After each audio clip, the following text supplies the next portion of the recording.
आज के इस लेक्चर में बात करेंगे ESRD यानी कि रीनल फेलियर के बारे में बात करेंगे। तो टॉपिक को स्टार्ट करने से पहले मेरे YouTube channel dialysis learning official में आपका स्वागत है।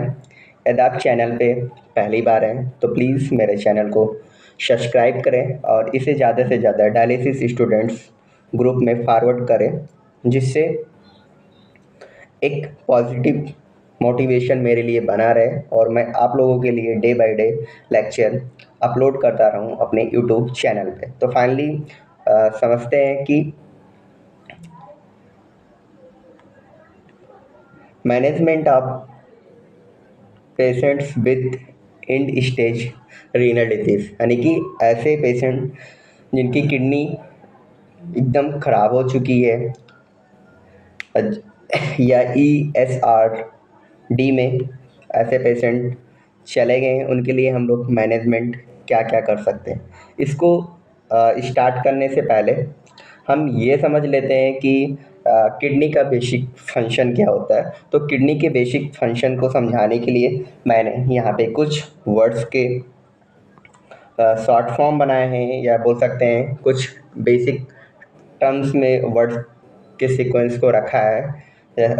उस वर्ड का नाम है वेट ब्रेड का हम वन बाय वन रिलेट कर रहे हैं। W मीन्स होता है मेंटेनिंग वाटर बैलेंस, यानी कि किडनी का जो फंक्शन होता है पानी बॉडी में वाटर का संतुलन बनाए रखने में। दूसरा, इलेक्ट्रोलाइट को बैलेंस करता है। टॉक्सिन रिमूवल में हेल्प करता है। किडनी के फंक्शन में भी आता है। ब्लड प्रेशर कंट्रोल में हेल्प करता है। रेनिन फॉर्मेशन में हेल्प करता है। इंथ्रोपोइटिन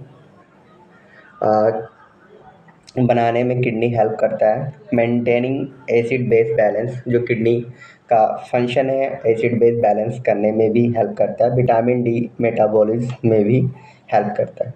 अब बात करते हैं कि ESRD के इंट्रोडक्शन के बारे में, यानी कि क्रोनिक रीनल फेल्योर या ESRD एक लगातार बढ़ने वाला क्रोनिक रीनल फेल्योर और ESRD एक लगातार इरिवर्सिबल, यानी कि इरिवर्सिबल का मतलब ये होता है जिसे हम दोबारा क्या कर सकते हैं, मेंटेन नहीं कर सकते हैं। किडनी का डिसऑर्डर है जिसमें किडनी के जो फंक्शन होते हैं डे बाय डे कंडीशन में जो बॉडी की एबिलिटी होती है मेटाबॉलिक फ्लूइड इलेक्ट्रोलाइट्स बैलेंस करने की फेल हो जाती है, जिसके परिणाम से जो पेशेंट होता है यूरेमिया या एजोटीमिया में चला जाता है। यूरेमिया और एजोटीमिया का मतलब क्या होता है? Retention of urea and other nitrogenous based in blood. तो उसके लिए हम लोग टर्मिनोलॉजी यूज़ करते हैं यूरेमिया और एजोटेमिया, यानी कि जब ब्लड में nitrogenous based like as blood urea nitrogen क्या होते हैं, एक नॉर्मल रेंज से ज़्यादा हो जाते हैं, तो उसके लिए हम एजोटीमिया टर्मिनोलॉजी यूज़ करते हैं। अब एपिडेमोलॉजी की बात करें कि ये वर्ल्ड वाइड जो ये डिजीज़ है कैसे ग्रो कर रहा है day by day. The incidence of ESRD has increased by almost 8% per year for the past 5 years। पिछले 5 सालों में जो किडनी फेलियर का इंक्रीजमेंट है, या बोल सकते हैं उसका जो परिणाम देखा गया है पिछले 5 सालों में, लगातार लगभग 8% पर ईयर बढ़ रहा है। नेक्स्ट बात करें ईटियोलॉजी। ईटियोलॉजी का मतलब क्या होता है कि जो ये ESRD डिसीज़ या किडनी फेल्योर पेशेंटों में हो रहा है उसका रीज़न क्या क्या हो सकता है।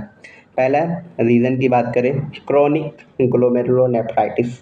क्रोनिक ग्लोमेरुलोनेफ्राइटिस का मतलब, यानी कि जब हम किडनी के स्ट्रक्चर को पढ़ते हैं तो जो ग्लोमेरुलर रीजन होता है उसमें इन्फ्लामेशन होने की वजह से जो किडनी है एकदम डे बाय डे अगर उसको हम प्रॉपर ट्रीटमेंट नहीं लेंगे या समय से उसका ट्रीटमेंट नहीं किया जाएगा तो किडनी फेल होने के चांसेस हो सकते हैं।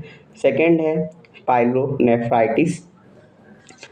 थर्ड है urinary tract obstruction. Urinary tract obstruction का मतलब कि जो यूरिन जिस पाथवे से पास होता है उसमें अगर कोई ऑब्स्ट्रक्शन यानी कि अवरोध हो रहा है जिससे प्रॉपर यूरिन आउटपुट नहीं हो पा रहा तो उसकी वजह से भी हो सकता है। नेक्स्ट अगर हम बात करें पॉलीसिस्टिक किडनी डिजीज़। पॉलीसिस्टिक का मतलब किडनी डिजीज़ का मतलब ये है क्या कि जो किडनी है किडनी के ऊपर या किडनी में मल्टीपल सिस्ट देखने को मिलते हैं तो उसकी वजह से भी किडनी खराब हो जाती है। Vascular disorder. वैस्कुलर डिसऑर्डर का मतलब ये बोल सकते हैं कि ऐसी वेन या आर्टरीज जो सराउंडिंग किडनी के पास में हो और जिससे ब्लड किडनी को प्रॉपर ना पहुंच पाए उसकी वजह से भी किडनी श्रिंक कर सकती है या आगे की तरफ फेल हो सकती है। नेक्स्ट बात करेंगे नेफ्रोटॉक्सिक मेडिकेशन। कुछ ऐसी दवाइयाँ हैं जिनको हम अगर कंटिन्यूसली इनटेक कर रहे हैं या ले रहे हैं तो उसकी वजह से भी किडनी डैमेज हो सकती है। उसको आगे के लेक्चर में हम कवर करेंगे, लेकिन पहले बात करते हैं रिस्क फैक्टर कि ESRD का जो मेन रिस्क फैक्टर है वो क्या है। पहला क्या है diabetes with poor blood sugar control, यानी कि ऐसे पेशेंट जिनमें डायबिटिक है और उनका जो शुगर है कंट्रोल नहीं हो रहा है तो उसकी वजह से हो सकता है। Kidney disease that effects the glomeruli the structure, यानी कि ऐसा कोई किडनी डिजीज़ जो ग्लोमेरुलाई को इफ़ेक्ट करता है। अब ग्लोमेरुलाई क्या होता है, ये किडनी का एक ऐसा स्ट्रक्चर होता है जहाँ पे वेस्ट जो ब्लड में वेस्ट होते हैं इसी ग्लोमेरुलाई या ग्लोमेरुलस रीजन में क्या होता है फिल्टर होता है। पॉलीसिस्टिक किडनी डिजीज़ यानी कि किडनी के ऊपर कई सारे सिस्ट देखने को मिले, उस कंडीशन में भी ESRD में किडनी जा सकता है यानी कि किडनी फेल हो सकता है। Kidney disease after a kidney transplant. Kidney transplant के बाद में भी किडनी खराब हो सकता है। अगर रेगुलर हाई ब्लड प्रेशर किसी पेशेंट का हो रहा तो उसकी वजह से किडनी खराब हो सकता है। टबैको यूज़ की वजह से हो सकता है।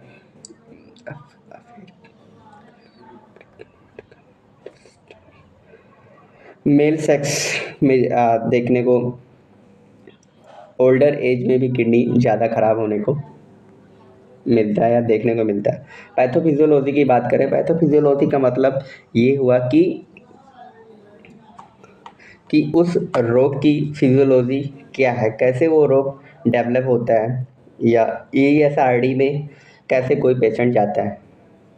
पहले तो जो उसकी किडनी है डायमनाइज्ड हो यानी कि उसका जो डायमेंशन है उसमें कहीं ना कहीं इफ़ेक्ट देखने को मिलता है। फिर उसके बाद में जब डायमेंशन कम होगा, डायमेंशन का मतलब बोल सकते हैं उसकी शेप में एबनॉर्मलिटीज़ देखने को मिलती है। उसके बाद में कहीं ना कहीं उसमें काम जो उसकी उस किडनी की जो काम करने की इफ़िशेंसी या इफ़िशेंसी को बोल सकते हैं गुणवत्ता जो होता है इफ़िशेंसी कहीं ना कहीं कम हो जाती है। तो उसमें हमें देखने को मिलेगा रीनल इनसफिशिएंसी। सफिशिएंसी और इनसफिशिएंसी में बहुत बड़ा वेरिएशन होता है। आफ्टर देन रीनल फेलियर देखने को मिलेगा और लास्ट जो होगा वो इंड स्टेज रीनल डिजीज़ यानी कि क्रोनिक रीनल फेलियर में किडनी पहुंच जाएगी। अब बात करते हैं कि जो कोई पेशेंट है अगर उसका क्रोनिक रीनल फेलियर में अगर वो जाता है या किडनी उसकी प्रॉपर फेल होती है तो उसमें कुछ स्टेज होता है। Stage first, stage second, stage third. Stage third में stage A, stage B and stage 4 होता है। तो स्टेज फर्स्ट में बात करें कि इसमें क्या होता है कि reduce renal reserve characterised by 40 to 75% loss of nephron function. इस कंडीशन में जो किडनी है किडनी के लगभग 40 से 75% जो नेफ्रॉन्स होते हैं उनका जो फंक्शन होता है वो लॉस नहीं होता है, रिजर्व रहता है। The patient usually does not have symptoms, और इसमें पेशेंट में किसी भी तरीके का कोई लक्षण देखने को नहीं मिलता है। Remaining nephrons are able to carry out the normal function of the kidney. जो बचे हुए नेफ्रॉन्स होते हैं जो बचे हुए नेफ्रॉन्स होते हैं वो नॉर्मल नेफ्रॉन की तरह काम करते हैं किडनी के अंदर। स्टेज सेकंड की बात करें, renal insufficiency occurs when 75 to 90% of nephron function is lost. इसमें लगभग 75 से 90% जो किडनी के अंदर नेफ्रॉन्स है, जिसको हम बेसिक यूनिट मानते हैं या बेसिक स्ट्रक्चर मानते हैं, वो 70 टू 90% क्या होता है, अपना फंक्शन काम करना बंद कर देता है एट दिस पॉइंट। और सेकेंड स्टेज में ही जो सीरम क्रेटिनिन है या ब्लड यूरिया नाइट्रोजन है, उसके जो पैरामीटर होते हैं बढ़ जाते हैं, जिससे हमें पता चलता है कि किडनी में डिस्टर्बेंस हो रहा है।